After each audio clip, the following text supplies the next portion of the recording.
Hi everyone. Let's go ahead and start chapter 18. And chapter 18 is going to begin our long journey through the cardiovascular system. So the cardiovascular system is broken up into 3 chapters in this book, and most books actually, whenever you take a look at it. It focuses on the 3 major components of the cardiovascular system. The first component that we're going to be taking a look at is the tissue that's going to be moved around throughout the cardiovascular system, which is going to be blood. And then in chapter 19, we're going to be taking a look at the heart, and chapter 20 is taking a look at the blood vessels and everything that is going on there. So chapter 20 is a nice little kind of a wrap up, putting it all together and taking a look at how everything kind of works together in that sense. So let's start off by looking at section 1 of chapter 18, and this is looking at the functions and general composition of blood. So for this one, we'll go through functions, we'll go through characteristics, we'll look at what blood is composed of course. We're going to take a look at hemoglobin, and we're going to be taking a look at the different formed elements of the blood, but look at those a little bit more later on in the different sections. So first, let's introduce blood. We already mentioned that it's a tissue, and you might have been thinking, well, you're crazy, Miss Watson, it's not a tissue. Yeah, remember in 2401 when you went through connective tissue, and blood was that fluid connective tissue that's found in that category. So what it does, and how I guess the whole cardiovascular system works, is blood is going to move all of the substances around to get to all of your cells. It moves gases, it moves nutrients, these hormones that we talked about in chapter 17, it's going to move around. The heart's going to pump the blood, and then blood is going to move through the arteries and the veins. And then once we get into the capillaries, this is where we are going to kind of filter out some of the blood. We're going to have a little bit of exchange between the blood and the body tissues. So let's take a look at the components of blood. There's 2 major components of blood. The first one I'm going to talk about is plasma. So plasma is going to be that fluid matrix that these formed elements that I'm going to talk about here in a second is going to float around in. Remember that we didn't talk about what a matrix is, but in 2401, a matrix is one of those characteristics of a connective tissue. And here in the blood, plasma is going to be that fluid matrix that gives all of these substances a place to move around. So we're going to talk about the specifics behind plasma here in a minute. The formed element, the other component of blood is going to be these formed elements, and they used to be known as blood cells. 2 of them can be collectively known as blood cells, but the other one is not, because it's not a true cell. So let's take a look at erythrocytes. There's a key word right there. Always use your root words, right? Cytes means cell. Urethro is going to be red. So this is red blood cells, and then here is your white blood cells. And then, of course, you have your platelets. Platelets are also known as thrombocytes. So those are going to be your components of blood. Let's take a look at functions, several different functions of blood.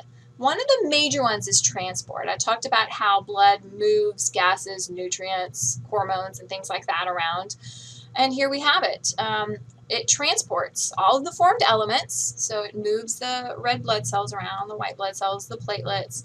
It carries the oxygen, carbon dioxide, glucose, calcium, heat, and waste products, all of that stuff. Since we're taking a look at, or since we mentioned leukocytes and platelets, we can talk about how these are kind of a protective mechanism. So blood is going to give rise or facilitate, I guess I should say, this protective mechanism that we're going to have because of the fact that it has leukocytes, and that's going to be where our immune response is going to come from. We also have plasma proteins we'll take a look at later on. Platelets, they are going to be important in protecting us from blood loss, along with plasma proteins.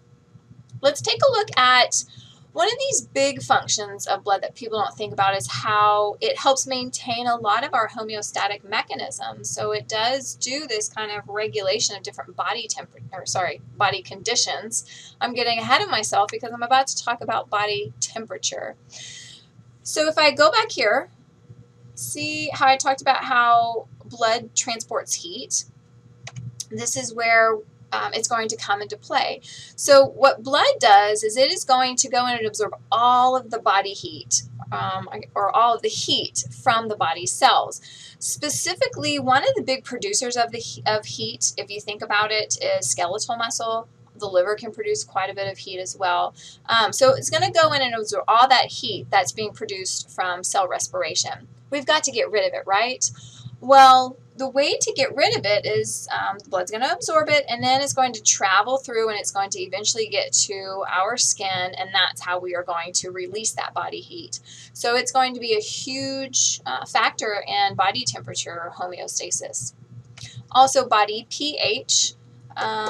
Acids and bases are going to be absorbed from the body cells, but it's also going to be where we have buffers that are going to help make sure that the blood pH stays at a certain level.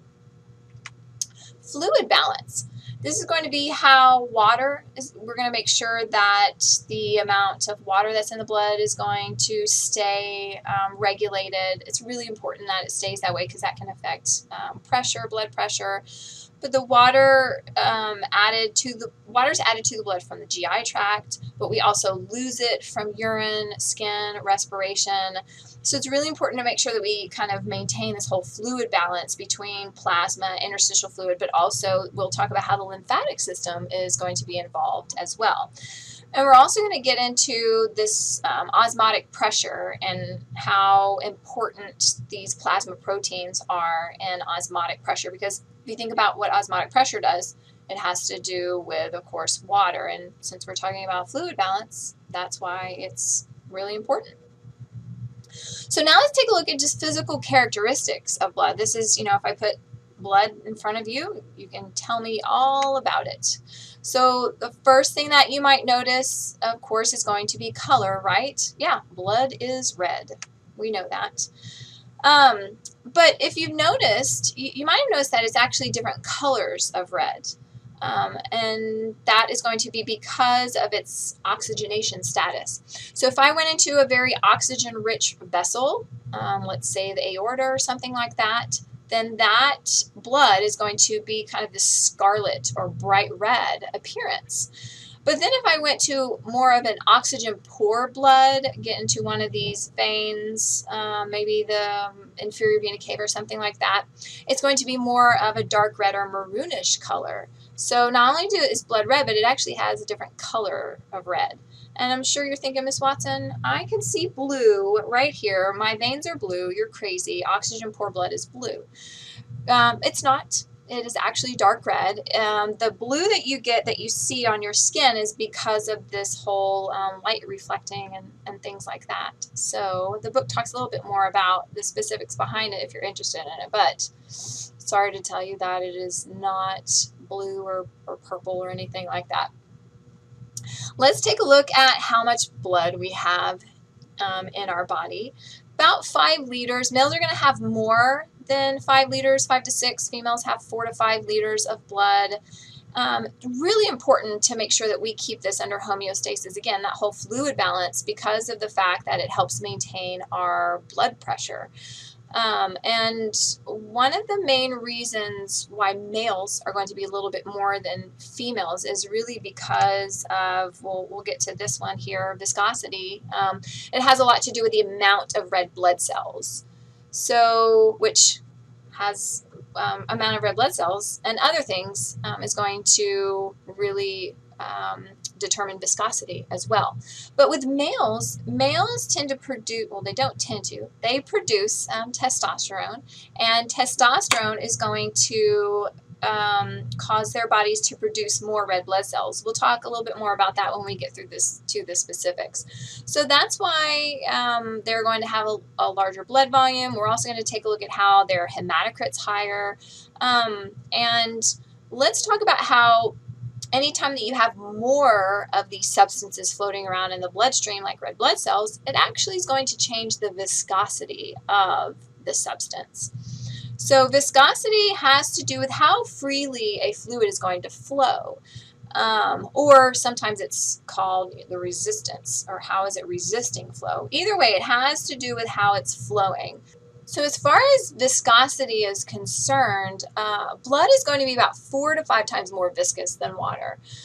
So if you think about viscosity, then, I mean, water flows pretty freely, but then if you compare it to something like molasses, it doesn't flow as freely. Blood is going to be a little bit more closer to the viscosity of water than it is to molasses.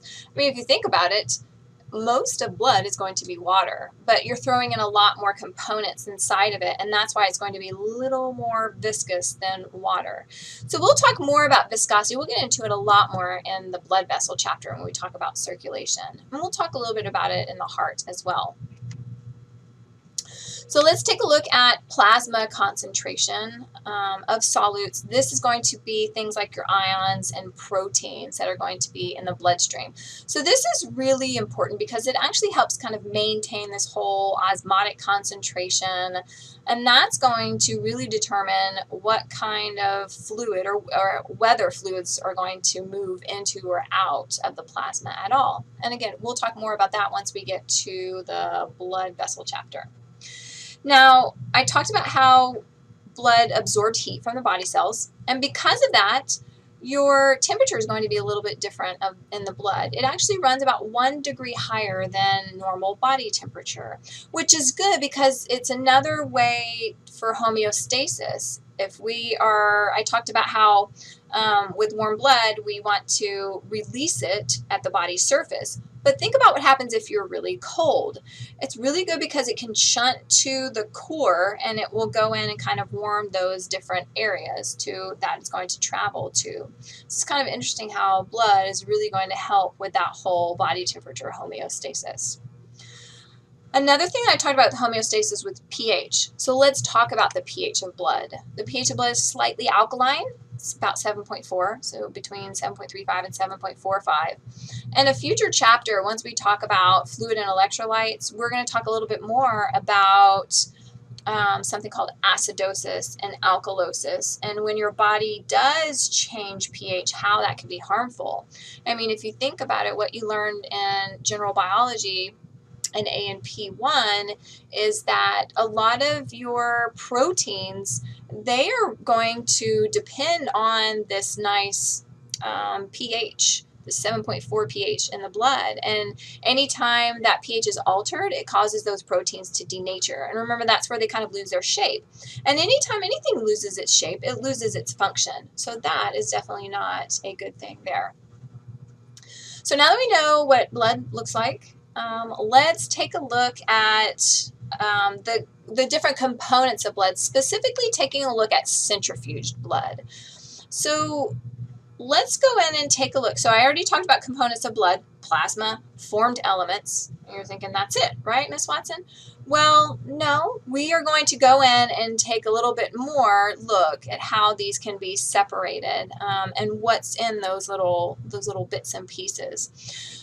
So whenever you centrifuge blood, if you go to the doctor, and this is showing how he's, of course, taking blood right there, and they put it into a tube, and they put in this thing called a centrifuge that spins it down, and it's going to separate it into the different components by weight.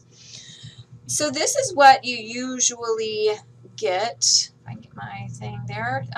It is going to always separated into 3 different components. So let's take a look at what those components are. First of all, at the very bottom, the heaviest thing is going to be your erythrocytes. And your erythrocytes, it's usually about 44 to 45% of the sample. This is known as the hematocrit, and we'll talk about that here in a second. And again, males, females are going to be a little bit different here. Now let's go on up and take a look at this teeny tiny little thing right here. That's called a buffy coat. A buffy coat is going to be where you have your other formed elements. This is where you're going to have all of your leukocytes, and this is going to be where you have your platelets. So it's very small. And then let's take a look at the very last one, the lightest part, because it's at the very top. Plasma. Plasma is very similar to interstitial fluid. So because of the amount of water, except this plasma has proteins in it, and the interstitial fluid will not.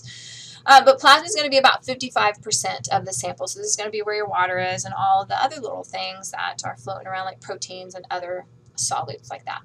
So now let's concentrate a little bit more on this red blood cell sample right here, this red blood cell 44%. That is known as a hematocrit. It can be taken. So she's going through and putting it in a little, this is a little microcapillary tube. Hematocrit can be taken. There's other devices that you can use to just take it automatically and not have to go through the whole, reading the hematocrit tube. But what a hematocrit is, it's the percentage of volume of formed elements. The actual clinical definition, though, if you get into the clinical definition, is the percentage of only erythrocytes. So there's actually a couple of different definitions. Make sure whenever I refer to hematocrit, I refer to the clinical definition. So that's going to be the one that you'll want to kind of stick with there. Adult males, like I said, males are going to be a little bit higher, anywhere between 42 to 56%, but females are going to be lower. And I mentioned the reason why was because of the testosterone that they're secreting. So if you think about it, males tend to have a little bit more muscle mass than females. If you think about what muscles do, they're contracting, and in order to contract, they need to undergo cell respiration. So they are eating up so much oxygen, and it kind of makes sense for males to have a little bit more red blood cells, which means more oxygen. So that is going to be how it's going to be tied to testosterone. So kind of interesting. Now let's take a look at something called a blood smear. A blood smear is going to be where you take a little bit of blood, you pop it onto a slide, you put stain on it, and then you smear it across the slide. And what it does is it gives you something like this, that microscopic view that you're going to be looking at. So you'll be looking at this in lab. But we're going to kind of take a look at the components now. What this is, it's allowing you to see the formed elements. It's not going to allow you to see calcium or hormones or things like that. But all the clear stuff is, of course, the plasma that it's floating in. All of this is going to be your red blood cells. Remember, most of your formed elements is going to be your red blood cells, so that's going to be what most of this stuff is going to be. And then your white blood cells are going to be the ones that have an obvious nucleus. So you do have these. We'll look at what exactly the different leukocytes are later on in the leukocyte portion. But for now, just that's what they look like. And then platelets are like little tiny pieces, and you think that they don't belong there. You think, well, that's just trash on the slide. It's not. It's important trash. It is platelets, which are very important for blood clotting. Sometimes they'll kind of be a purple dye as well. This one looks like it's a pink dye here, but sometimes they can be purple color. And they'll just be like little spots here and there. And that is going to be what your platelets are. And in a minute, we're going to be talking about platelets, and we're going to be talking about why they're little pieces of cell fragments. So the next section, that we are going to come to is looking specifically at blood plasma. So until next time.